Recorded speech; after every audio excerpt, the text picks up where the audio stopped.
सर्वांना जय शिवराय, जय छत्रपती शंभूराजे। मी बाबाराजे देशमुख। काल आणि परवा दिवशी एक असा प्रकार झाला, परवा दिवशी या महाराष्ट्रामध्ये की जालन्यामध्ये एक मोठा लाठीचार झाला मराठा समाजाच्या आंदोलकांवरती। समाजातील लोक अमरण उपोषणाला बसले होते, संयमी आणि शांतती वृत्तीने। बघायला गेलं तर कुणाशी संबंध नव्हता। पोलिसांनी त्यांना येऊन मारावं किंवा यांनी पोलिसांना जाऊन मारावं ही परिस्थिती उद्भवण्याचा कोणत्याही प्रकारचा संबंध तिथे नव्हता। पण परिस्थिती का उत्पन्न झाली, कशासाठी उत्पन्न झाली हे आजपर्यंत कुणाला कळलं नाही। काही जण म्हणतात की आंदोलकांनी, मराठा समाजाच्या आंदोलकांनी पोलिसांवरती बेछूट असा दगडफेक केली, हल्ला केला, त्याच्यामध्ये काही पोलीस बांधव जखमी झाले। त्याच्यानंतर पोलिसांना ऑर्डर मिळाली आणि पोलिसांनी लाठीचार्ज चालू केला। लाठीचार्ज इतका तीव्र होता, इतका संतापजनक होता की अक्षरशः गोळीबारही तिथं झाला। तशा व्हिडिओही आलेले आहेत आणि व्हिडिओमध्ये गोळ्याही दाखवलेल्या आहेत। बाया, मुली, लहान मुलं, म्हातारी माणसं, तरुण लोक ही प्रचंड प्रमाणात तिथं जखमी झालेले आहेत। हा छत्रपती शिवाजी महाराजांचा महाराष्ट्र आहे। या महाराष्ट्रामध्ये आजपर्यंत मराठा समाजाने स्वतःच्या आरक्षणासाठी 56-57 शांततेत मोर्चे काढले की ज्या मोर्चांची दखल या हिंदुस्थानातच नव्हे तर संपूर्ण जग पातळीवरती घेण्यात आली। कोणत्याही प्रकारचं गालबोट या आजपर्यंतच्या मोर्चामध्ये कुठेही लागलं नाही। कोणत्याही प्रकारचा पोलीस बांधवांना कधीच त्रास नाही झाला। मग परवा दिवशी जालन्यामध्ये हा प्रकार का झाला आणि कशामुळे झाला? माझी विनंती आहे मराठा समाजातील नेत्यांना, आमदारांना आणि खासदारांना की बाबांनो, या घटनेची सखोल चौकशी करा। हे करतय कोण, याच्या मागे मास्टर माइंड कोण आहे? कारण असा पोलिसांवरती हल्ला, कारण ही कुठेतरी एक मिलीभगतही असू शकते की बाबा आधी तुम्ही पोलिसांवरती हल्ला करा, मग पोलीस चौतळतील, पिसळतील, प्रोटोकॉल लागन आणि लोकांवरती लाठीचार्ज होईल। या गोष्टीची सखोल अशी चौकशी करा। आणि हे का होतंय, हे करतय कोण, याच्या मागे मास्टर माइंड कोण आहे आणि कशासाठी चालू आहे, या गोष्टीची चौकशी ही मोठ्या लेवलनी आणि मोठ्या इन्व्हेस्टिगेशन्सनी झालेली पाहिजे। आज बघायला गेलं तर बायांची तोंड फुटल्या 40-40, 50-50 टाकेत। अरे काय करायचं? ज्या समाजाच्या बायकांवरती हल्ला होतो ना, तो समाज कधीच शांत बसू शकत नाही। आपण लोकशाहीने चालणारी लोक आहोत। या महाराष्ट्रामध्ये संपूर्ण देशापेक्षा या महाराष्ट्रामध्ये लोकशाहीचे रूल जास्त प्रमाणात पाळले जातात। या महाराष्ट्रामध्ये 5.5 ते 5 करोड मराठा समाज आहे, तरी पण समाज शांत बसला। जर समाजाने ठरवलं तर बरंच काय होऊ शकतं, पण तसं होत नाही। कारण सुशिक्षित आणि सुज्ञ अशी लोक आहेत या महाराष्ट्रामध्ये, या मराठा समाजाचीही। माझी विनंती आहे सरकारला, माझी शिंदे साहेबांना एक विनंती आहे, साहेब सखोल अशी चौकशी करा। मग तिथं का होतंय, मग कोणते समन्वयक फुटतात? आजपर्यंत मार्केटला अशी बोंब आहे की मराठा समाजाचे समन्वयक फुटतायत आणि हे फुटलेले आहेत। मग हे कोण फुटलंय यांची लिस्ट जारी करा। कुणी सरकारकडून पैसे खाल्लेले आहेत यांची लिस्ट जारी करा। कुणी उठतंय, सुटतंय, आंदोलनाला बसतंय, कोणत्या बेसवरती? समाजाला कधीही ही लोक विश्वासात घेत नाही। समाजाच्या पुढे कोणत्याही मागण्या यांच्या हे जे करणार आहेत हे समाजाच्या पुढे मांडत नाहीत। मग असं का होतंय? तुम्हाला समाजाचा ठेका दिलाय का?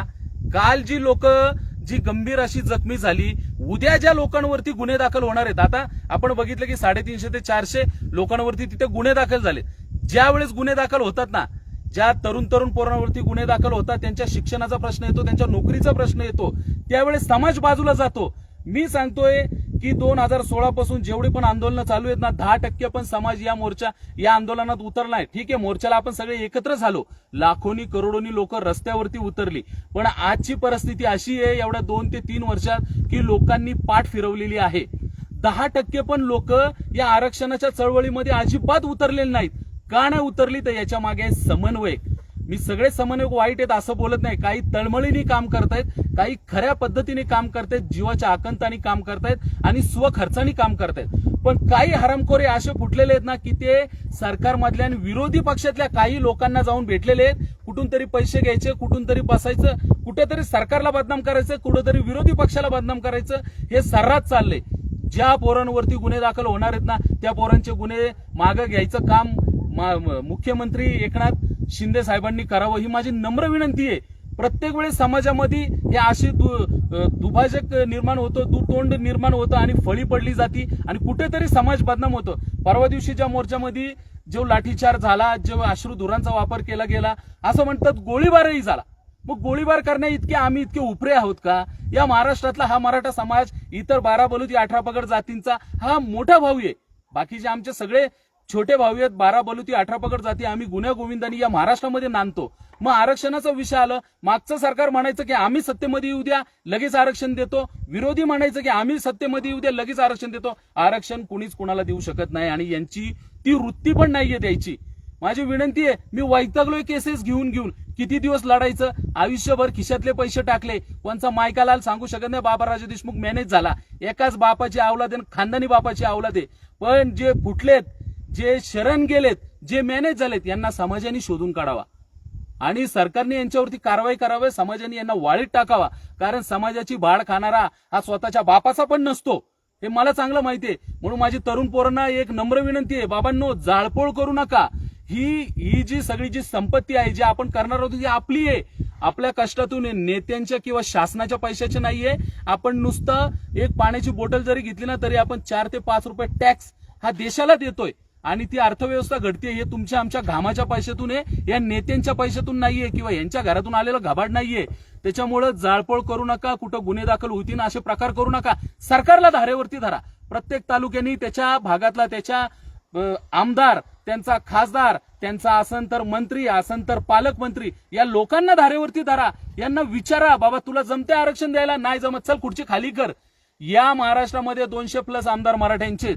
या महाराष्ट्राचं सरकार स्थापन व्हायला 144चं संख्याबळ लागतं आणि ज्या वेळेस इलेक्शन्स होतात 150 ते 160 आमदार फक्त मराठा समाजाचे असतात. मग घोडा आडतोय कुठं? राज्य सरकार म्हणतं केंद्राकडे जा, केंद्र सरकार म्हणतं राज्याकडे जा. चाललंय काय? कुठेतरी 4 पोलिसांवरती हल्ला होणार, पोलीस आपल्यावरती तुटून पडणार. कुठेतरी आपल्यावरती हल्ला होणार, आपण पोलिसांवरती तुटून पडत नाही. कारण ही संस्कृती आहे. प्रत्येक वेळेस सरकार जर पोलिसांना मध्ये घालत असेल आणि त्यांचे जर हाल होत असतील आणि समाजाचे पण हाल होत असतील तर आम्ही बघायचं कुणाच्या तोंडाकडे? आम्ही जायचं कुठं? मला माफ करा जालनाकरांनो, मी परवा दिवशी केदारनाथला आलेलो आहे. आजही तुम्ही बघू शकता मी आता हिमालयामध्येच आहे, त्याच्यामुळे मला यायला जमलं नाही. पण 2 दिवसांनी ज्यावेळेस पुन्हा रिटर्न येईन त्यावेळेस मी जालनाकरांची भेट घ्यायला येईन, माझ्या माता भगिनींची, माझ्या बंधूंची भेट घ्यायला येईन. माझी विनंती अजूनही सांगतोय तरुणांनो, आंदोलन करताना आंदोलन हे आपण प्रत्येक वेळेस आपण संविधानिक पद्धतीने करत आलेलो आहे आणि त्या आंदोलनाला आपण कधीच गालबोट लावलेलं नाहीये. हे बळजुबरीने आणि कुठून तरी बळच खोडा घातला जातोय, दगड फेकला जातोय आणि त्याच्यामुळे हे आंदोलन पेटलं जाते आणि बळच कुठेतरी मराठा समाजाला बदनाम करायचा, मराठा समाजाच्या बायकांवरती दांडकी टाकायची, पुरुषांवरती दांडकी टाकायची, कुठेतरी पोरांना लटकवायचे आणि केसेसमध्ये यांना गुंपवायचे, यांचा माज मोडायचा. हे सत्र चालू आहे आणि इथून पुढे पण गुन्हे दाखल करायचं काम चालू होणार आहे. समजून घ्या विरोधक कोण आहे मराठ्यांचा. आजही समजून घ्या. आपले आमदार, आपले खासदार जे आपल्या मागे उभे राहतील ते आपलेत, जे आपल्या मागे नाही ना उभे राहणार तो आपला कोणीच नाहीये. आणि सगळ्यांना हे बगल बच्चे सगळे कोण आहेत, यांना कोणाला मराठा समाजाचा तीव्र तिरस्कार आहे. 350 वर्षापासून काय चालत आलेलं आहे हे सगळ्यांना माहिती आहे. छत्रपती नसते तर आपल्या सगळ्यांचा बाजार झाला असता. पण आई तुळजाभवानी छत्रपतींना जन्माला घातलं आणि आपण सगळे 12 बलुती 18 पगड जातीन अखंड हिंदुस्थान वाचला. माझी तुम्हाला अजूनही विनंती आहे की बाबांनो, खरा गुन्हेगार कोण आहे, खरं कोण आहे, याच्या मागे कोण मिलीभगत करतंय, कोण कुणाला सत्तेत बसवायला बघतंय, कोण कुणाला सत्तेतून उतरायला बसतंय, यांचं राजकारण बाजूला होतंय आणि या राजकारणामध्ये फक्त आणि फक्त मराठा समाज गुंतला जातोय आणि गुंतवला जातोय. तरुण पोरांनो लक्षात ठेवा, तुम्ही सुशिक्षित आहात, आपण सगळे सुशिक्षित आहोत, वेल अँड गुड एज्युकेटेड आहोत. आपला बाजार केला जातोय, आपला कॉन्डम केला जातोय. गलिच्छ भाषेत बोलायचं झालं तर इथून मागे आपल्याला आश्वासन दिली, आताही आम्ही लोकांनी का माघार घेतोय, आम्ही लोक का गप्प बसतोय? अरे कितीतरी समन्वयक असे साले जे फुटलेत, यांची लिस्ट बाहेर काढला, यांनी जमिनी खरेदी केल्या, यांनी गाड्या घेतल्या, घोड्या घेतल्या, मोठे मोठे फ्लॅट घेतले, कुणाच्या जीवावरती? हे समाजाची भाड खातात. म्हणून पोरांनो, आंदोलन करताना, इतर काही कोणत्याही प्रकारचं दुष्कृत्य करताना थोडासा विचार करा. ठीक आहे, आपल्या आया बहिणींवरती लाठीचार झालाय, आपल्यावरती बराच अन्याय झालाय. या अन्यायाचं उत्तर आहे ना फक्त मतदानातून द्या. लोकशाही आहे, या लोकशाहीमध्ये आहे ना बस मतदार राजा हाच राजा असतो. त्याच्यामुळं खरी खेळी ओळखून घ्या, गेम ओळखून घ्या. बळच कुणावरती आपल्यावरती झालं मान्य आहे, आपल्याला माहिती आहे, आपल्या आया बहिणींवरती हल्ले झाले, दगडफेक झाले, गोळ्या मारल्यात, लाठीचार झालाय. या गोष्टीला सुट्टी नाही, कारण या देशामध्ये लोकशाही चालती. जो लोकशाहीचा राजा आहे तो मतदार राजा आहे. तोच ठरवतो कुणाला सत्तेत आणायचं आणि कुणाला घरी बसवायचं. त्याच्यामुळे ज्याला त्याला ज्याची त्याची अवकात दाखवून द्या. आणि पक्ष करणारे शिवसेनेचा, उद्धव गटाचा, राष्ट्रवादीचा, शिवसेनेचा, मनसेचा, भाजपचा, अरे तुम्ही पक्ष बाजूला ठेवा, समाज म्हणून एकत्र या. मी बघतोय सोशल मीडियावरती, आता इकडे जास्त नेटवर्क पण नाहीये, मी सोशल मीडियावरती बघतोय जे पक्षाला कनेक्ट झालेले आहेत ना, यांचा कोणत्याही प्रकारचा संबंध या आरक्षणाच्या ह्याच्यात नाहीये. असं का?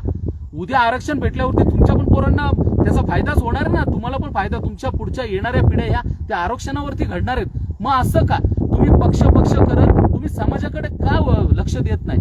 तुम्ही नेत्यांचे गुलाम झाले, तुम्ही साले नेत्यांचे गुलाम झाले. त्या गुलामगिरीमध्ये तुम्ही इतके अडकले गेले ना की तुम्हाला समाज दिसत नाहीये.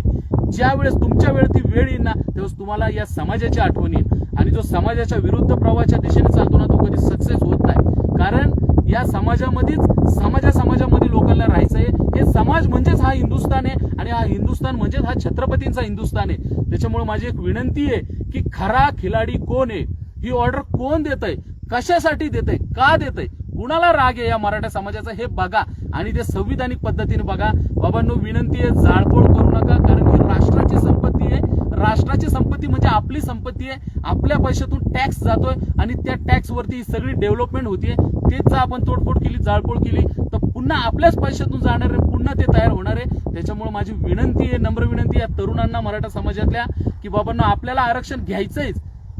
कोणत्याही परिस्थितीत, कोणत्याही किमतीमध्ये आपल्याला आपलं आरक्षण घ्यायचंय. फक्त एक विनंती आहे माझी, प्रत्येकाने तालुक्याच्या आमदारांना धरा, यांना सांगा, यांना जाब विचारा की बाबा तुम्हाला काय प्रॉब्लेम आहे आरक्षणापासून. तुम्हाला जर आरक्षण द्यायचं नसेल, तुम्हाला जर त्याच्यामध्ये इंटरेस्ट नसेल, तर या हरामखोरांना डावला, त्या भागातल्या आमदाराला डावला आणि दुसरे गरीबाच्या घरातले पोरं उभी करा, त्यांना निवडून द्या आणि घराणेशाहीला राम राम ठोका, सॅल्यूट मारा, हकलून द्या यांना.